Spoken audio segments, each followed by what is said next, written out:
I recently tried Snap's new spectacles glasses, and I have to say, they completely changed my perspective on augmented reality. The moment I put them on, I was immersed in a world where digital elements seamlessly blended with my surroundings. I could see animated characters dancing in my living room and interactive filters that transformed my environment.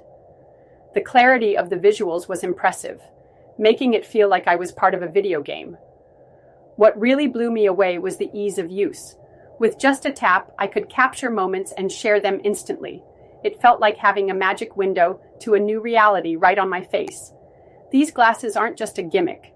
They're a glimpse into the future of how we interact with the world. I found myself exploring new ways to express creativity, from virtual art to storytelling. Snap spectacles made me a believer in AR, and I can't wait to see where this technology takes us next. I recently was among the first to get my hands on Snap Inc. spectacles, a brand new pair of augmented reality glasses.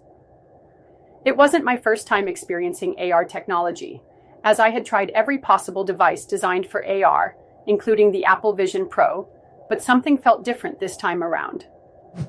I went to Mumbai to try them out and see if the glasses truly deliver on the AR experiences as promised, and if they could one day become an extension of smartphones. The new spectacles feel closer to experiencing AR, a technology that seamlessly blends computer graphics and reality, albeit on the bulkier side, but they are more powerful and designed to be full-fledged, see-through standalone AR glasses. The first thing I noticed upon wearing Snap's spectacles during the 35-minute demo was that these are glasses. They are not goggles like the Meta Quest 3 that can display information and even videos overlaid in the real world, like Apple's Vision Pro, but much lighter and with less of a barrier between you and reality. However, I must say they are still bulky, at least in terms of how most people may perceive the fit the first time.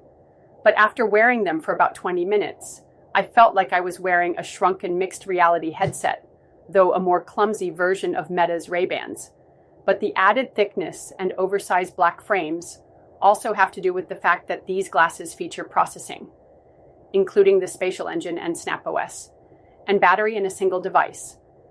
This means they can be worn without needing a smartphone to power them or a battery pack tethered via a long cable. Sure, the 5th generation spectacles aren't the sleekest or most fashionable AR glasses around, and I wasn't surprised either. AR is still years away from mainstream adoption, which is why a device like this is developer only and not sold to consumers. On the new spectacles, you will find an ultra-bright 2000 nit display. These are electrochromic lenses, which can be automatically darkened via the menu, allowing the headset to be used outdoors in bright daylight.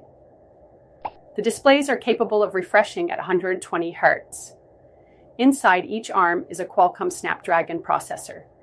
It's a dual processor that has made the glasses more efficient and prevents overheating issues.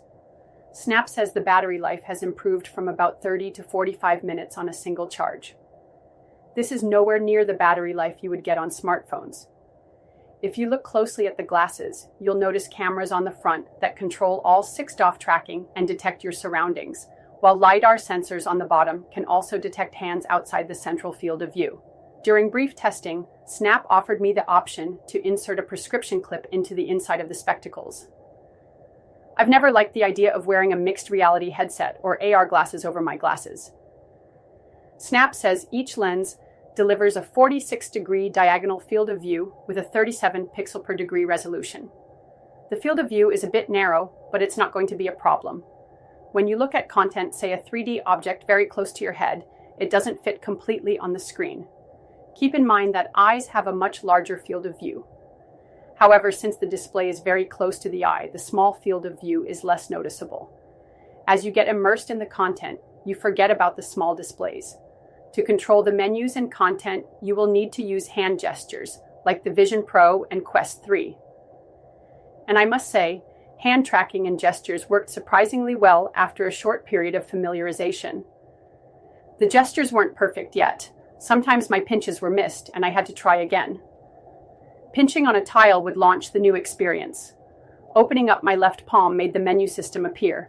My first 15 minutes went into getting familiarized with the interface, which is brand new as part of Snap OS.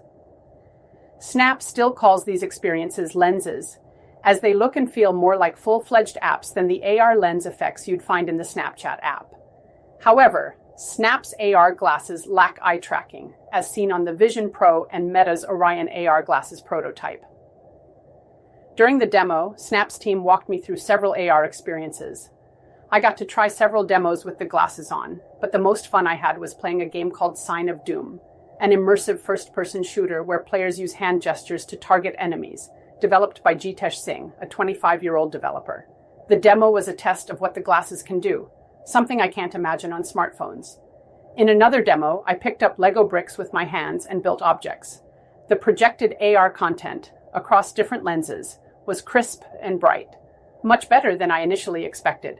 I couldn't notice individual pixels or fuzzy borders, common issues that plague AR hardware. There are a lot of good ideas behind Snap's Spectacles AR glasses, but as I observed in my first impressions, some things are far from perfect, which makes it clear why the company is still far from launching the device to the public. Yes, it still feels a bit strange to use AR glasses while looking directly at the real world. However, one thing is clear. The glasses do have a better chance of making augmented reality technology feel much more natural than bulky mixed reality headsets. But it all depends on the experiences developers create. Ones that you won't get on smartphones, apps, and lenses that could make us true believers in the new age of AR glasses.